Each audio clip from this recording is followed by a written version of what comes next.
पवन भाई से गले मिलेंगे तो तो बड़े भाई हमेशा रहे हैं मेरे और हमेशा रहेंगे, इसमें दो राय है का। मेरे सम्मानित हमेशा रहे, आज भी है, कल भी है। ये कि जो फिल्म फेयर भोजपुरी अवार्ड हो सकेला तो एकरा के हमनी के का जिम्मेदारी बा ऊंचा उठावे के ओकरा पर काम करे।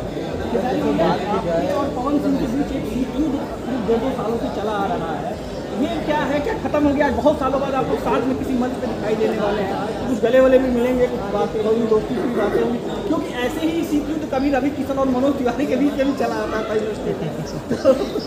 देखिए फिल्म फेयर अवार्ड में हम बात मुझे लगता है कि हम उस विषय पर बात ना करें तो अच्छा है। हमारी बात इस बढ़ोतरी के तौर पर होनी पवन भाई से गले मिलेंगे तो चाहिए। तो बड़े भाई हमेशा रहे हैं मेरे और हमेशा रहेंगे, इसमें दो राय है का।